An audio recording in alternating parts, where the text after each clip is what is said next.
Donc, ce que je voudrais dire avant de commencer, hein, mais ça va être difficile de le faire sans image du cathétérisme, c'est que le cathétérisme cardiaque, des anomalies structurelles chez l'enfant, c'est effectivement un sujet extrêmement vaste, et je vais essayer de l'aborder sans en faire un catalogue, puisque une des particularités du cathétérisme cardiaque, des malformations cardiaques congénitales, c'est la versatilité des anatomies, ou leur très grande diversité, leur très grande complexité, la diversité des âges auxquels on va pratiquer le cathétérisme cardiaque, et la diversité aussi du matériel dont il faut faire l'apprentissage, puisque nous avons du matériel qui n'est pas standard pour tous les patients, mais du matériel qui va devoir s'adapter et qu'on va parfois devoir nous-mêmes adapter en salle de cathétérisme, comme MacGyver le fait dans la série, dans la vieille série que vous connaissez pour la plupart d'entre vous. Et donc, en attendant d'avoir les diapositives, juste parce que je les passerai brièvement, le cathétérisme cardiaque dans les malformations cardiaques, c'est ce qui a donné un prix Nobel de médecine dans les années 50. Et l'histoire du cathétérisme, vous savez qu'elle commence avec Werner Forssmann. Werner Forssmann, c'était un urologue, radiologue, qui, il faut mettre le keynote, hein, qui était dans son bureau. Il s'est mis une sonde urétrale dans la veine humérale, et puis ensuite il l'a attachée. Il est descendu à l'étage du dessous pour regarder si elle était bien dans sa veine. Et là, il y a l'infirmière qui lui a dit « Mais qu'est-ce que vous faites avec la sonde urinaire dans le bras ?» et elle a dit « Je vais tout de suite prévenir l'administration que vous êtes en train de faire des choses ignobles. » Et donc, il l'a enfermé, l'infirmière. Et ensuite, il a poussé le cathéter de 20 cm, il s'est fait une radio et il a vu que c'était dans l'oreillette droite. Et donc, il a failli ne pas avoir le prix Nobel avec Cournant et Dickinson quelques années après, parce qu'il avait enfermé l'infirmière qui voulait aller le dénoncer. Donc ça, c'est le premier cathétérisme. Et ensuite, Cournant et Dickinson ont fait du cathétérisme cardiaque aussi, avec des sondes, des mesures de pression. Et ils ont eu tous les trois le prix Nobel de médecine dans les années 50. Et le premier livre de cathétérisme qui a été fait, c'est un livre de cathétérisme sur les malformations cardiaques congénitales et pas sur les coronaires. Donc, ensuite, dans le domaine des malformations cardiaques congénitales, l'histoire s'est poursuivie par Rashkind. Et Rashkind, c'est en 1966, la première publication. En fait, il travaillait avec des gens qui faisaient de la cardiologie adulte, et toute la journée, ils faisaient avec des Fogarty, ils allaient enlever les embolies artérielles des gens qui embolisaient des végétations sur les endocardites dans les années 60, les endocardites sévères. Donc il travaillait avec donc lui, c'est Werner Forssmann, voilà la radio initiale, et Cournant et Dickinson. Et donc, Rashkind s'est dit à un moment, mais tiens, c'est le ballon que vous avez qui se gonfle et se dégonfle pour aller enlever les embolies de végétation. Je vais voir si je ne peux pas ouvrir le septum interauriculaire des enfants qui ont une transposition des gros vaisseaux. On savait déjà qu'on pouvait mélanger le sang en ouvrant le septum interauriculaire. Ça s'appelait l'opération de Blalock-Hanlon. Le Blalock, c'est le même qui avait inventé le Blalock. Et donc on ouvrait le thorax des bébés par l'arrière, on clampait la partie postérieure du massif auriculaire, et puis tant bien que mal, on essayait d'enlever un bout de la cloison interauriculaire. Et donc Rashkind a fait ça par voie percutanée, et il a quand même fait, pas la couverture, mais le sommaire du magazine Life à ce moment-là, pour dire que cette nouvelle technique de ballon sauvait les bébés qui avaient des malformations cardiaques congénitales. Et ça, c'est la publication initiale de Rashkind et Miller. Et ici, la manœuvre que la plupart d'entre vous, pour ceux qui font de la cardiologie congénitale, connaissent, qui consiste à aller déchirer la cloison interauriculaire. On contrôle ça sous échographie ou sous contrôle radioscopique. Et sur l'image que vous voyez ici, le foramen ovale à gauche, qui était restrictif, devient très large, puisqu'on a déchiré le septum primum et permis ainsi le mélange des sangs. Donc ça, c'est les balbutiements du cathétérisme interventionnel chez les enfants. Donc j'ai choisi de vous montrer quelques exemples et comme je vous l'ai dit, de ne pas faire un catalogue, c'est de pas de parler de la fermeture du canal artériel, de la fermeture des communications interauriculaires ou d'autres choses comme la dilatation de la valve pulmonaire, mais de vous montrer un petit peu là où on en est et quelles sont les questions qu'on se pose et les méthodes qu'on applique aujourd'hui de façon à la fois récente et innovante dans un certain nombre de cas. Les premières des choses, c'est les interventions fœtales.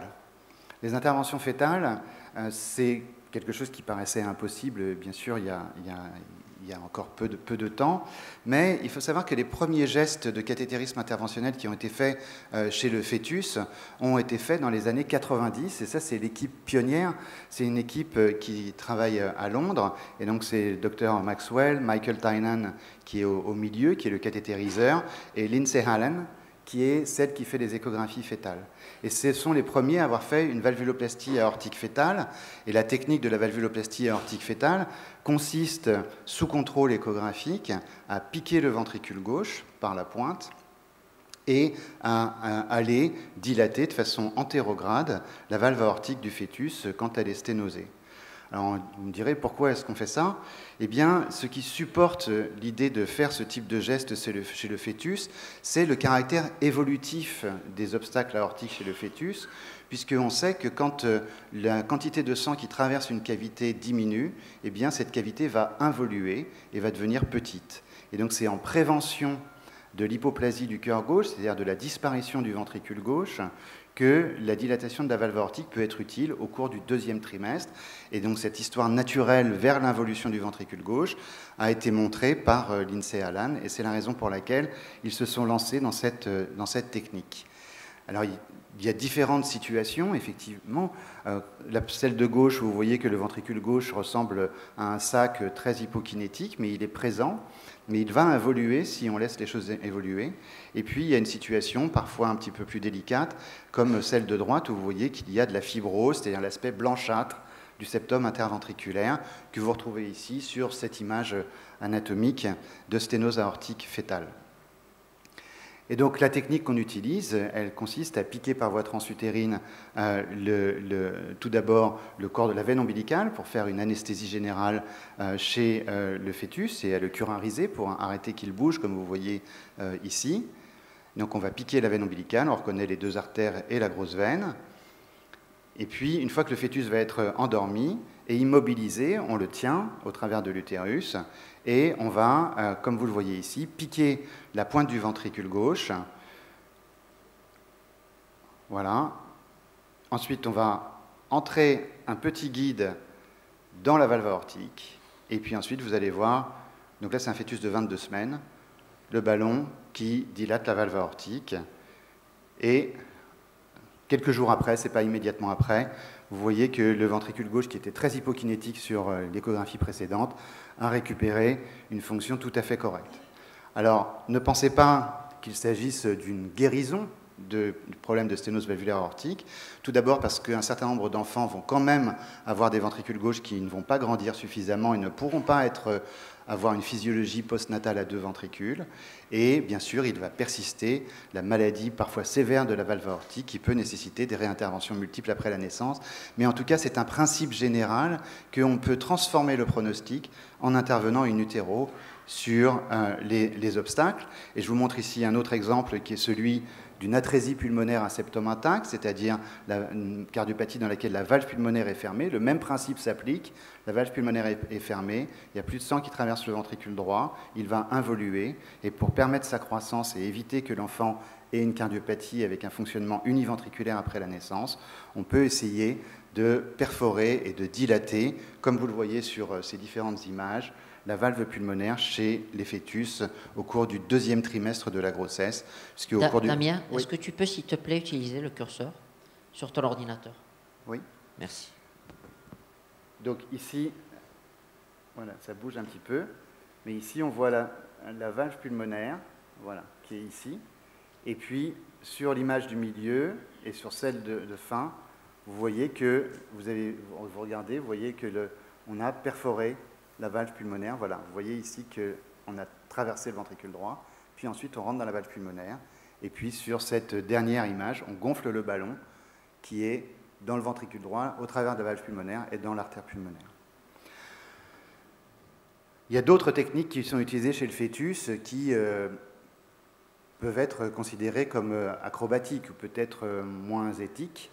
C'est par exemple celle de stenter le septum interauriculaire quand il est fermé dans certaines cardiopathies d'une grande gravité comme l'hypoplasie du cœur gauche. Il y a déjà des expériences.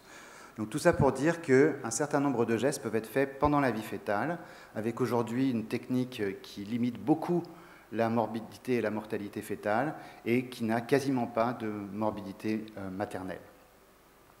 Il n'y a pas que les anomalies de structure qui sont accessibles à des gestes interventionnels in utero, et c'est juste pour vous montrer ici une tachycardie supraventriculaire très rapide chez un fœtus en insuffisance cardiaque. Il y a de la nasarque puisqu'il y a un épanchement péricardique, comme vous pouvez le voir ici, et une fuite des deux valves atrioventriculaires. Et donc on sait très bien aujourd'hui faire de la fœtoscopie et mettre des ballons dans la trachée pour traiter les hernies de coupole. Il suffit de prendre le trou qui est derrière, c'est-à-dire l'œsophage, et on peut faire de la stimulation ésophagienne chez le fœtus, et c'est ce qu'on a fait à au moins 2 reprises, et une fois avec un succès pérenne, où on a pu réduire le trouble du rythme qui était résistant au traitement médicamenteux par voie transutérine. On passe à plus petit, mais quand même pas très très gros, ce sont les prématurés. Et avec une cardiopathie d'une grande simplicité, qui est le canal artériel du prématuré, ou le canal artériel persistant. C'est une vieille histoire, puisqu'elle commence en 1938, c'est la première chirurgie d'une anomalie cardiaque qui a été faite par le docteur Gross, et qui a opéré Lawrence Sweeney, qui à l'époque avait quelques années, et que vous voyez ici à côté de lui, à l'âge de 40 ans. Et donc on sait que le canal artériel, eh bien, il a différentes formes anatomiques, et si on prend le type A, c'est-à-dire celui de gauche, c'est le type le plus classique, celui que vous voyez dans vos consultations quand il est persistant chez des enfants, et il est le plus fréquent chez les grands enfants. Chez les prématurés, c'est un canal artériel qui a une morphologie différente, qu'on appelle de type F, c'est-à-dire qui est très long et tubulaire. Pour le type 1, on va devoir utiliser des prothèses qui vont avoir des formes de cônes pour les fermer en enfonçant comme un bouchon de champagne à l'envers dans le canal artériel, alors que dans le canal artériel du prématuré, on peut mettre un bouchon à l'intérieur du canal artériel. C'est ça qui a changé les choses sur le plan technique. Vous voyez ici une échographie avec un canal artériel de forme tubulaire, vous voyez qui ressemble à une crosse, comme une crosse de l'aorte. Donc on a l'artère pulmonaire droite, l'artère pulmonaire gauche et le canal artériel qui chantent massivement. Et donc ça, c'est la forme du canal artériel du prématuré. Voilà ce que ça donnait. C'est Lawrence Sweeney, ici. Vous voyez que, grand chirurgien, grandes incisions. Hein.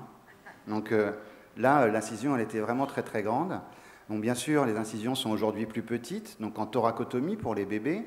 Quand les bébés vont très mal, les prématurés, avec un canal artériel persistant, il faut ouvrir le thorax, même si on peut limiter les dommages. On sait que les problèmes post-opératoires sont nombreux.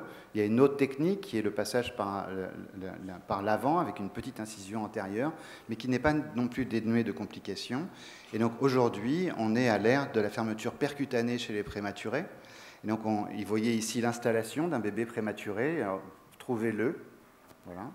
Donc sous tous les champs et les choses. Donc, c'est un bébé prématuré qui était dans une situation de très grande détresse. Et aujourd'hui, on ferme le canal artériel par voie percutanée chez ces prématurés. Je vais essayer de vous montrer. Voilà. On essaye de ne pas rentrer dans le cœur avec des cathéters parce que c'est très rigide. Donc, on va aller avec des systèmes qui flottent, qu'on appelle des microcaths, et des guides, et vous voyez qu'ici on suit le trajet qui va aller dans le ventricule droit, l'artère pulmonaire, le canal artériel et l'aorte descendante, et puis ensuite on va monter une sonde, c'est ce que vous voyez sur cette image-là.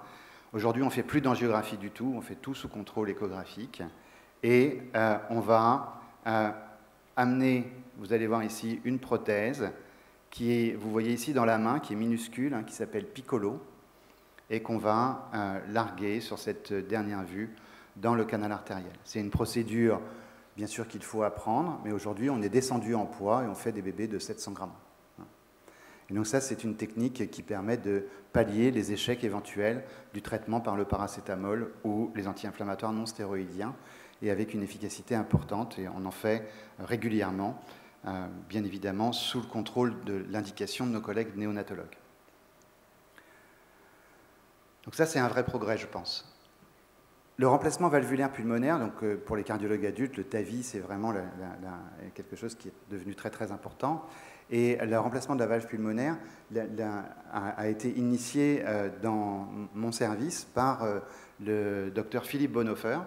Et donc là, vous le voyez, qui dessine sur le tableau de la cuisine du sous-sol de notre ancien service le principe de la valve Mélodie et qui va être larguée en position pulmonaire. Et la valve Mélodie, c'est une jugulaire de bœuf, hein, donc c'est un tube, c'est une veine jugulaire de bœuf dans laquelle il y a des valves, parce que les ruminants, quand ils se penchent pour brouter, il ne faut pas que le sang leur monte à la tête. Donc ils ont des valves dans les jugulaires et qui ressemblent étrangement aux valves sigmoïdes humaines. Et donc au tout début, quand on a commencé ce travail de façon expérimentale, on se faisait livrer par les abattoirs des jugulaires de bœuf et on les prélevait, on les cousait dans les stents dans la cuisine avant d'aller les mettre chez des moutons. Et puis ensuite, c'est devenu Medtronic. Voilà. Donc, et Philippe Bonhoeffer a inventé donc cette valve qu'on a mise la première fois en 2001 dans le service. Et on a parlé tout à l'heure de la valvulation percutanée des tétralogies de Fallot, et vous savez que la plupart ont des patchs transannulaires, certains ont des patchs qui sont à la fois sous-pulmonaires et supravalvulaires, donc peu importe la technique. Donc, ce qui était initialement prévu, c'était de remplacer les valves des conduits. Et donc, vous voyez ici un conduit calcifié sur ce scanner et en 3D qui bouge. Vous voyez le conduit pulmonaire calcifié, vous le voyez aussi ici. Et donc, l'idée initiale était de venir dans ces conduits calcifiés qu'on repère ici directement sur la radio sans contraste, qui étaient à la fois sténosants et fuyants, et de mettre à l'intérieur une prothèse valvulée comme on fait depuis maintenant un peu plus de 20 ans. Et c'est une technique que vous connaissez bien. Il y a même les indications qu'on a déjà revues tout à l'heure et que je vais passer. Le problème, c'est que les conduits valvulés, ce n'est pas la situation la plus fréquente. La situation la plus fréquente, ce sont les voies natives.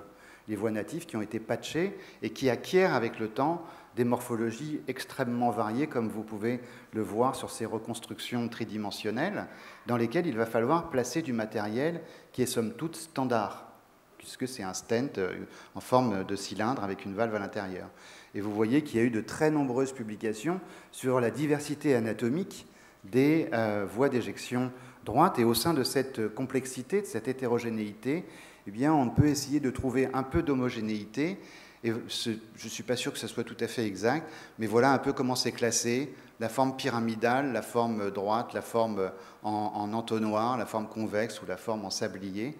Et la plus fréquente est la forme pyramidale, dans laquelle, a priori, on va avoir du mal à mettre une prothèse qui est de forme tubulaire et surtout qui a un diamètre limité, puisque aujourd'hui, les plus grandes prothèses, c'est 29 mm. On peut avoir du mal pour des raisons qui ne sont pas liées à l'anatomie, comme je viens de vous le montrer, qui est très large, très dilatée, mais par exemple parce qu'il y a une artère coronaire, et c'est pour rebondir sur le topo du professeur Hamry, qui est située entre le conduit calcifié et l'aorte et qu'il ne faut pas écraser. Je vous montre juste ici un exemple. Vous voyez qu'on fait une injection, une coronarographie. Vous voyez ici l'IVA et la CX, et on gonfle le ballon dans l'artère pulmonaire, on ne voit plus l'IVA. Donc là, il ne vaut mieux pas mettre la prothèse, sinon le patient va faire un infarctus pendant la procédure. Donc on peut avoir ce type de limitation. Et quand on n'a pas ce type de limitation, un certain nombre de techniques permettent de résoudre le problème de la taille. En particulier, on peut prestenter. Donc on peut prestenter, comme vous le voyez ici, dans cette voie native qui est immense, hein. Donc on prestent avec des stents qui sont aujourd'hui disponibles de différentes marques et qui permettent de faire ce qu'on appelle une landing zone, une zone d'atterrissage pour la prothèse. Donc vous voyez ici ce très gros ballon, hein, et dans lequel après on va pouvoir mettre une prothèse gonflée jusqu'à 30 ou 32 mm. On peut aussi résoudre le problème par les innovations technologiques qu'on a déjà aperçues tout à l'heure, en mettant des valves bien plus grandes ou des valves qui ont des formes en diabolo, ou des dispositifs qui vont en quelque sorte cercler l'artère pulmonaire par l'intérieur et on va, dans la zone qui est la plus étroite, pouvoir venir déposer une valve et ainsi la remplacer et éviter la chirurgie à un certain nombre de patients. Et ces développements technologiques sont incessants. Je vous montre la dernière venue ici, qui est une valve d'origine coréenne, qui sera à disposition en Europe, je pense, à la fin de cette année, et qui peut aller jusqu'à presque 40 mm, et qui va permettre d'élargir le champ des possibles dans la valvulation percutanée. On peut aussi changer de valve, et ici vous voyez une valve tricuspide donc, qui a été remplacée. Donc on la dilate un petit peu, et puis ensuite on peut mettre une prothèse à l'intérieur, donc on la dilate, et on met une prothèse valvulaire à l'intérieur. Donc on peut prendre une valve qui peut être destinée au TAVI pour la mettre en position pulmonaire, ou la mettre aussi en position tricuspide, que ce soit dans un anneau ou dans une ancienne bioprothèse. Les interventions aortiques, ce sont aussi des interventions qui sont aujourd'hui devenues fréquentes, même si le diagnostic des coarctations tardives est quand même pas la situation la plus classique, en tout cas dans les pays où il y a un système de dépistage de la coarctation chez les nouveau-nés par la palpation des poux fémoraux et lors des examens pédiatriques, mais on continue quand même à avoir un certain nombre de coarctations tardives ou de recoarctations chez des patients qui ont été opérés dans l'enfance. Et donc il y a un certain nombre d'indications, là aussi il y a des recommandations. Ces recommandations évoluent régulièrement avec des données qui ne sont quand même pas d'une grande robustesse, mais qui nous permettent de nous guider pour savoir s'il faut faire ou si on devrait faire. Et donc la plupart du temps, ce sont des recommandations d'experts et ce n'est pas fondé sur des essais thérapeutiques. Je vous montre ici une coarctation native chez un adolescent. Et donc, vous voyez les injections avec une coarctation extrêmement serrée. Et puis, eh bien, on met un stent dans cette aorte, qui n'était pas très grande en général, mais on fait disparaître le gradient. Et donc, ce stent couvert, qui est mis en une seule fois et d'emblée, sans dilatation préalable, c'est aujourd'hui la technique de choix du traitement des coarctations de l'adolescent et bien sûr de l'adulte, qui sont difficiles à opérer. Voilà le résultat après. On voit que le stent est bien positionné, il déborde un tout petit peu dans l'arche, mais en tout cas le résultat est très bon et il se maintient le plus souvent de façon pérenne. De temps en temps, on a des surprises, et c'est là aussi un des aspects du cathétérisme interventionnel des congénitaux, que ce soit des cardiopathies natives ou le traitement de complications. On nous avait envoyé cette jeune femme pour une recoarctation, excusez-moi. Et eh bien, au moment où on fait l'angiographie, on voit que certes, il y a un obstacle, mais qu'au-dessus, il y a un anévrisme de la zone de suture tout à fait considérable. Et quand on injecte au-dessus, vous voyez cet énorme anévrisme qui a été vu pendant le cathétérisme parce que nous n'avions pas jugé utile, à tort, d'avoir une anatomie préalable. Et là, c'est une recommandation importante. Hein. C'est comme les chirurgiens qui vont au bloc opératoire, les cathétériseurs ne doivent pas aller en salle de cathétérisme pour faire le diagnostic, mais en tout cas quand on fait des interventions, mais avec un diagnostic préalablement fait le plus complet possible. Donc ça n'a pas empêché de traiter cette patiente avec un stent couvert qui a couvert l'entrée de ce faux anévrisme anastomotique et traité de la même façon la coarctation. De temps en temps, on se crée soi-même son propre travail. Ici, c'est une patiente qui avait un syndrome de Turner et une coarctation, comme vous le voyez, qui était significative sur le plan hémodynamique, mais assez modérée sur le plan anatomique. Et on l'a stenté avec un stent couvert. On trouvait que ce n'était pas parfait vers le haut, il y avait un petit peu de gradient. Et donc on l'a surdilaté. En la surdilatant, on a déchiré l'aorte. Vous voyez ici en haut que ça fuit. Et donc on a une rupture aortique. Alors on l'a traité avec un stent couvert et qu'on a été obligé d'étendre jusque dans l'arche aortique. Donc des surprises, on ne devrait pas en avoir. Il faut faire un diagnostic complet et utiliser toutes les méthodes nécessaires pour faire le diagnostic. Mais on peut aussi avoir des surprises per procédure et il faut être prêt à les traiter. C'est pour ça que quand on fait du cathétérisme cardiaque interventionnel dans des anomalies structurelles, il faut avoir un stock et on ne peut pas se permettre de se lancer sans avoir la possibilité de porte de sortie sur le plan technique au moins. Un petit mot sur les coronaires, puisque vous n'avez pas eu le temps, Madame Amri, de les aborder dans les fistules. Les fistules, c'est à peu près la seule chose qu'on sait faire en termes de coronaires chez les enfants, puisque les traitements des sténoses coronaires par voie percutanée se font uniquement dans des stratégies de rescue, c'est-à-dire de sauvetage vital en post-opératoire ou sur des lésions d'exception. Et donc la seule chose qu'on sait faire à peu près, c'est fermer des trous. Et donc les fistules, on rencontre parfois des fistules comme vous, quand vous faites des coronarographies vers les vaisseaux pulmonaires ou les vaisseaux bronchiques, généralement on les néglige. Et nous, notre problème, ce sont les fistules avec les chambres cardiaques. Et vous savez qu'il y en a deux sortes, en fait. Celles qui sont indépendantes des coronaires, c'est-à-dire si vous les fermez, il n'y aura aucun problème de perfusion. Si vous mettez la prothèse ici, tout le réseau coronaire sera bien perfusé. Et pour celle-ci, qui est en fait une coronaire dilatée, mais qui est fistulisée dans sa partie toute distale, vous comprenez bien qu'il faut mettre la prothèse le plus loin possible pour éviter de boucher un quelconque rameau coronaire en amont, ce qui créerait un infarctus localisé. Voici une image d'échographie où vous voyez ici la dilatation de la coronaire initiale et ici son arrivée dans l'oreillette droite en flux couleur. Et donc ces fistules peuvent être responsables d'insuffisance cardiaque, de gros débit, très rarement d'ischémie myocardique, et c'est la raison pour laquelle on va les fermer. Voilà une autre fistule qui arrive dans le ventricule droit. On voit ici l'orifice d'arrivée dans le ventricule droit. On pourrait penser que c'est une CIV, mais il y a un flux continu. Et puis ici, on voit très bien le trajet de la coronaire gauche qui va dans l'infundibulum du ventricule droit.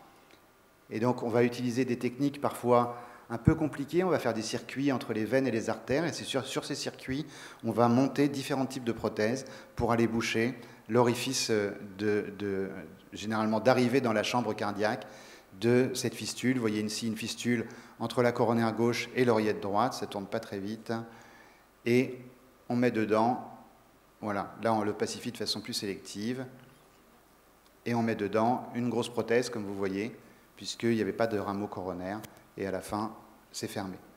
Parfois, on va faire des circuits. Ici, chez un enfant qui avait un retour azygose, on va aller attraper un guide qu'on a descendu dans la coronaire et mettre une petite prothèse de canal artériel tout au bout, parce qu'ici, il y avait des rameaux qui naissaient. C'est le deuxième type que je vous ai décrit tout à l'heure. Donc ces techniques-là sont des techniques parfois difficiles chez des tout petits enfants, mais que nous utilisons maintenant de façon courante, justement parce que nous avons un stock de matériel et qu'on peut dire, bon, qu'est-ce qu'on va mettre? On va dans l'armoire, il y a 300 ou 400 types de prothèses, enfin pas 300 ou 400, mais au moins 150 différents types de matériel, et on va pouvoir choisir celle qui est la plus adaptée à l'anatomie qu'on vient de préciser par les angiographies.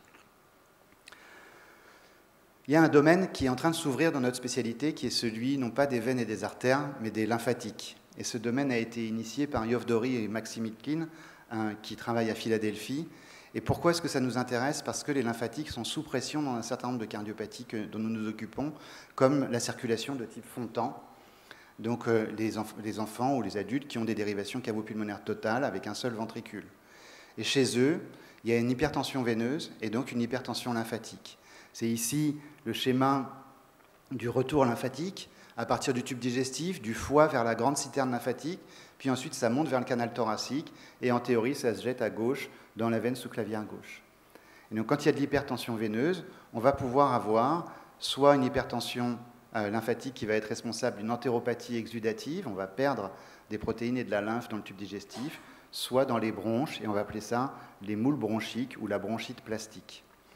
Voici ici une IRM dans laquelle on suit la lymphe, et vous voyez ici que ça pleure dans le poumon. On va essayer de le relancer, si ça veut bien. Ça ne marche pas très bien, mais ce n'est pas très grave. Voilà.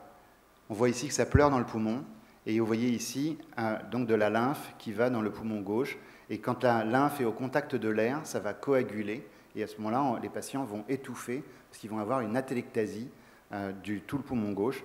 Et s'il faut, à ce moment-là, c'est ce qu'on voit ici, essayer de traiter ceci, et c'était extrêmement difficile. C'est la même chose pour le tube digestif, et vous voyez ici qu'on injecte soit dans la grande citerne lymphatique à droite, et avec du bleu de méthylène, et on fait une fibroscopie bronchique en même temps, et on voit qu'il y a des bulles lymphatiques dans l'épithélium bronchique, et on fait la même chose avec une fibroscopie digestive en injectant dans l'espace périportal, et on va voir ces lymphatiques. Une fois qu'on y est, qu'est-ce qu'on fait? C'est ce qu'on a fait dans le service il y a quelques temps maintenant. Eh bien, on pique ces lymphatiques périportaux chez une jeune fille qui avait une entéropathie exudative, qui avait des œdèmes tout à fait considérables, qui avait plus de vie, qui allait aux toilettes 45 fois par jour et qui avait des perfusions d'albumine tous les 15 jours. Et on lui met de la colle dans les lymphatiques et ça guérit transitoirement, malheureusement, pour l'instant, mais c'est ce problème d'entéropathie exudative. On peut faire la même chose en piquant, soit en suprasternal, sous scanner, les ganglions lymphatiques péribronchiques, et on va les injecter avec de la colle de la même façon pour traiter les bronchites plastiques. Donc il y a du cathétérisme interventionnel lymphatique. On peut le faire avec l'aide de nos collègues radiologues pour le transbronchique ou le transmédiastinal ou le périportal, mais on peut aussi cathétériser de façon rétrograde le canal thoracique, je n'ai pas mis d'image ici, et aller le fermer à partir de la veine sous-clavière gauche. L'évolution, dans les dernières 3 minutes qui me restent, c'est l'hybride. L'hybride, voici une salle hybride dans laquelle on peut faire plein de choses. Des images, du cathétérisme, de la chirurgie. Des images avec plein de modalités, par exemple de l'échographie transésophagienne, tridimensionnelle, ça tout le monde le sait. Mais après, on peut aussi faire, ce que vous savez aussi en cardiologie adulte, de la fusion, c'est-à-dire qu'on va projeter sur l'écran l'image tridimensionnelle et guider la fermeture et le largage de certaines prothèses, éventuellement en limitant l'irradiation. On peut aussi mettre l'IRM dedans, on peut mettre du scanner, on peut mettre un certain nombre de choses.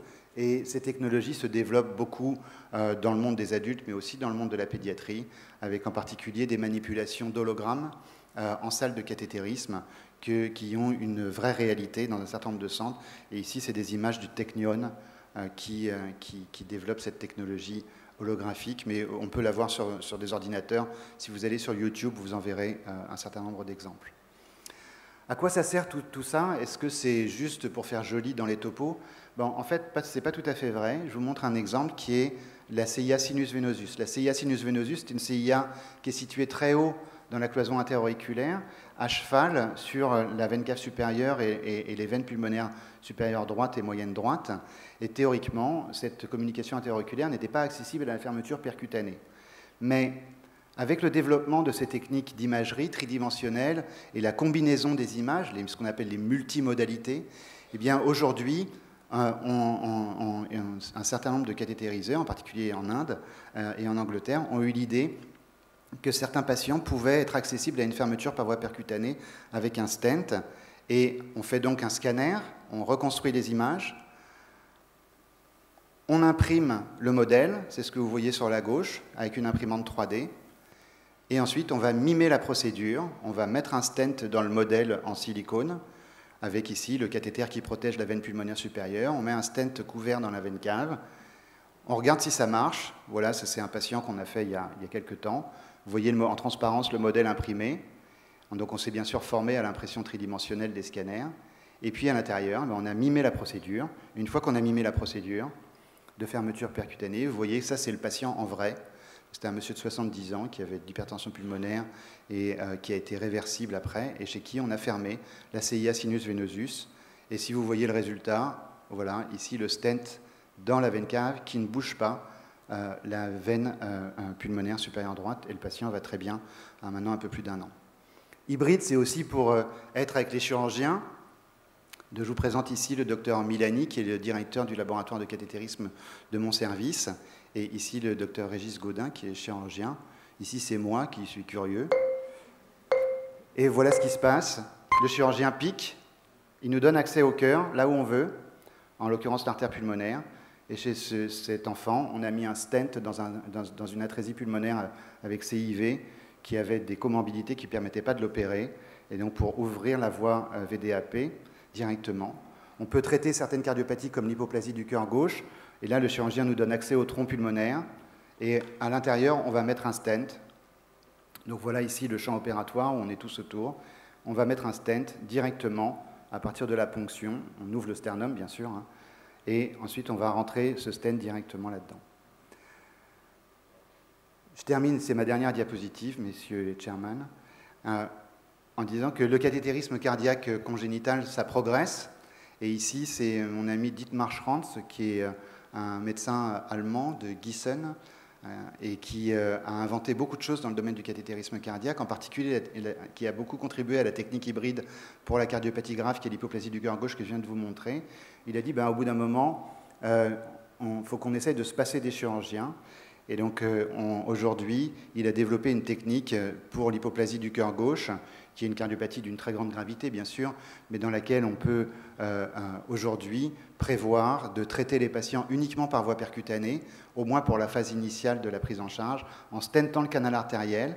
Et puis, il a détourné une prothèse de fermeture que je vous ai montrée tout à l'heure dans une fistule coronaire. En fait, cette prothèse est une prothèse couverte qui est recouverte d'un petit film ici pour devenir occlusive. Il a tout simplement fait un petit trou dedans et il l'a transformé en cerclage. Et donc, on vient la larguer dans les branches de l'artère pulmonaire et on fait la technique hybride de l'hypoplasie du cœur gauche totalement par voie percutanée. Et donc, j'espère que dans les années qui viennent, on aura à notre disposition toutes ces technologies et toute cette coopération à la fois avec les chirurgiens, les ingénieurs et les développeurs pour pouvoir traiter au mieux les patients avec des cardiopathies complexes. Et je termine en disant que tout ceci, c'est bien sûr une affaire d'équipe, c'est surtout pas une affaire d'un seul individu, et que tout ceci ne peut s'organiser qu'en groupe, avec ceux qui font le diagnostic, ceux qui nous aident en salle de cathétérisme, et ceux qui savent le mieux le faire, en l'occurrence dans mon service, le docteur Milani. Voilà, je vous remercie.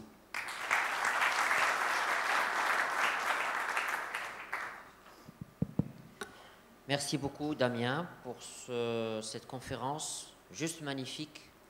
On a envie de rester encore un peu plus avec toi. Très, très bien illustré. Voilà, comme d'habitude, voilà, tu as fait le tour un petit peu de toute la cardiologie interventionnelle congénitale. Merci beaucoup. Est-ce qu'il y a des questions dans la salle? Si vous avez des questions, vous pouvez vous mettre devant les micros couloirs. Sinon, il y a une question. Maintenant, avec la valvulation pulmonaire percutanée, est-ce qu'on a suffisamment de recul et quelles sont les complications qu'on peut rencontrer? Au bout de combien de temps ça dégénère? Est-ce qu'on a une meilleure idée sur ces prothèses? Donc oui, on a du recul. Je pense qu'il y a une complication qu'il faut citer, qui est l'endocardite bactérienne. Donc l'endocardite bactérienne doit impérativement être prévenue et il faut faire la guerre aux patients, enfin pas aux patients, mais en tout cas il faut faire la guerre avec eux pour que leur hygiène dentaire, leur hygiène cutanée soit impeccable. Et il faut prendre langue avec les dentistes pour qu'ils fassent une prophylaxie extrêmement stricte chez ces patients parce que les endocardites sur les prothèses évoluent très vite et tuent les malades. Donc ça, c'est le premier point. Il est possible qu'il y ait des différences entre les valves et que certaines confèrent un risque plus élevé que d'autres. Ensuite, la durabilité a augmenté et aujourd'hui, elle est aux alentours d'une quinzaine d'années pour la plupart des prothèses qui sont implantées. Pour celles qui ont été implantées parmi les plus récentes, on ne le sait pas puisqu'on n'a pas encore ce recul-là. Mais on va dire pour la Mélodie et pour la Sapiens, c'est à peu près ça qu'on attend et c'est à peu près la durabilité chirurgicale. Au-delà de ça, les complications sont des complications per procédure, comme je vous l'ai expliqué. Mais donc, je pense que c'est aujourd'hui devenu le traitement de première intention chez les adultes. Et après, toute la problématique, je pense, de la valvulation, c'est une problématique stratégique chez les plus jeunes. Est-ce qu'on ne pourra peut-être pas faire les poupées russes en mettant 3-4 valves à l'intérieur l'une des autres? Donc il faudra peut-être opérer les plus jeunes pour mettre en place un conduit de dimension fixe dans lequel on pourra remplacer aisément au moins une fois ou deux à l'avenir. Donc la question, c'est une question stratégique. Qui vient en premier, la chirurgie ou la valvulation percutanée chez les plus jeunes? Voilà. Rachida. Donc je profite de l'occasion pour avoir votre attitude au service par rapport à mon sujet, parce que je n'ai pas pu terminer, parce que j'avais des fissures coronaires très problématiques sur les cas cliniques. Et d'abord par rapport à la procédure hybride dans les fistules à révélation néonatale. Moi, j'ai vu qu'il y a eu des cas qui ont été faits dans ce sens. Et puis pour le traitement médical après, c'est assez consensuel. Qu'est-ce que vous faites en fonction du résultat, en fonction de remodelage après la procédure percutanée, remodelage optimal, pas optimal, parce qu'il y en a qui font de l'anti-agrégation plaquettaire, les anticoagulants. Et puis, par rapport au problème, en dehors de la thrombose qui guette ces procédures de fermeture de fistule, le problème aussi de recanalisation. Et là, dans mon cas, il avait la recanalisation immédiate après chirurgie. Là, est-ce qu'on peut les reprendre par la suite par cathé pour fermer ce qui est résiduel? Voilà. Donc, en ce qui concerne l'anticoagulation, post-procédure, ce n'est pas consensuel. Nous, on anticoagule de façon courte les fistules du type 1 que je vous ai montré, c'est-à-dire celles d'où ne naissent pas de branches coronaires, en sachant qu'on va avoir un remodelage et quasiment pas de risque de thrombose progressant vers l'amont. Par contre, les fistules de type 2, c'est-à-dire celles qui donnent des branches coronaires, on les anticoagule pendant 48 heures et après on donne des antiagrégants plaquettaires pendant 6 mois. C'est tout à fait empirique. Il n'y a pas de littérature. C'est un tout petit sujet, un fistule coronaire. Il y a très peu de patients. Et ensuite, oui, bien sûr, si ça se reperméabilise, on peut y retourner par cathétérisme. Dans tout ce que j'ai présenté, et je pense que d'une façon générale, il ne faut pas présenter le cathétérisme cardiaque comme une alternative à la chirurgie, mais comme quelque chose qui est complémentaire. Donc parfois, c'est une alternative parce qu'on pense que le risque est moindre à faire du cathétérisme plutôt que de la chirurgie.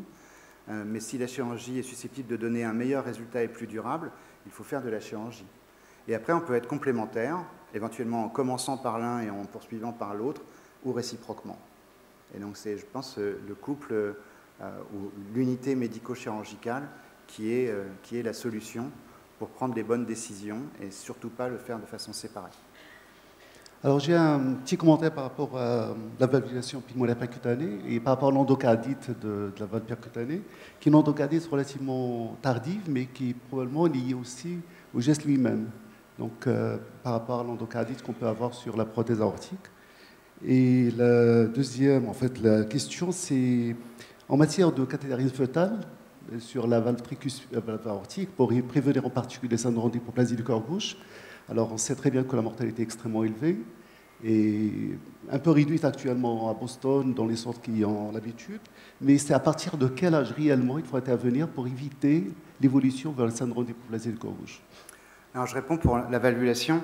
La question, c'est est-ce qu'on peut prédire les patients qui vont avoir une endocardite dès la mise en place de la prothèse? C'est compliqué. On a essayé de regarder, on a vu que certains patients qui avaient de la fièvre post-procédure avaient peut-être un petit peu plus de risques. Bon, en fait, on ne sait pas très bien. Aujourd'hui, les endocardites surviennent à distance de l'implantation. Ce n'est pas des endocardites post-opératoires précoces. Et les portes d'entrée sont quasiment toujours retrouvées. Certains groupes qui sont extrêmement stricts, comme le groupe de Louvain, n'ont pas d'endocardite sur les mélodies, mais leurs patients vont chez le dentiste tous les 3 mois avec des prophylaxies systématiques et une hygiène dentaire irréprochable. Donc ça, c'est le point 1. Pour l'hypoplasie du cœur gauche, entendons-nous bien, on intervient dans les sténoses aortiques pour prévenir l'hypoplasie du cœur gauche. Quand on est dans une hypoplasie du cœur gauche, c'est-à-dire que le ventricule gauche est déjà petit, trop petit, à ce moment-là, on ne va pas intervenir. Et le terme, on peut intervenir à partir de 21-22 semaines dans les sténoses aortiques. Si tu permets, Damien, on est un petit peu pris par le temps. Question courte, réponse courte, s'il te plaît. Alors, l'injection de l'alcool dans les lymphatiques, est-ce que ça n'entraîne pas de lymphœdème? Non. Non. En dehors des coarctations néonatales et des tout petits, est-ce que, pardon, excuse-moi, est-ce qu'il y a d'autres indications chirurgicales à la cure de coarctation? Alors, je ne sais pas très bien comment prendre la question. Donc, chez les tout petits, le traitement de la coarctation, c'est chirurgical, sauf quand ils sont en train de mourir, on a le droit de mettre un coup de ballon pour leur sauver la vie et ensuite de faire opérer. Ça, c'est la première réponse. Donc, le traitement des coarctations, c'est la chirurgie. Ensuite, à quel âge est-ce qu'on commence à mettre des stents? Là, je vais donner une opinion plus qu'une réponse scientifique. Nous, on le fait quand ils sont adolescents. Avant, on les opère. Et donc, les enfants de 5-6 ans, on fait de la chirurgie. Voilà. Donc, je pense que la chirurgie est le meilleur traitement de la coarctation isthmique aujourd'hui, sauf après l'adolescence où le meilleur traitement est probablement le stenting. Pour la valvulation de percutanée pulmonaire, est-ce qu'on peut s'aider de la technique d'impression 3D avant pour essayer d'avoir une idée un peu meilleure sur la voie de chasse droite et pour adapter de façon meilleure la prothèse? Oui, bien sûr, c'est l'avenir, et j'en ai pas parlé parce qu'il n'y a pas encore autre chose que de la science-fiction, c'est la prothèse à façon. C'est-à-dire que c'est la prothèse individualisée, on fait le scanner et puis ensuite on va designer un stent, donc il y a des boîtes qui commencent à faire ça, pour l'implanter chez le patient et le stent aura été individualisé. Merci beaucoup Damien, je vous demande de...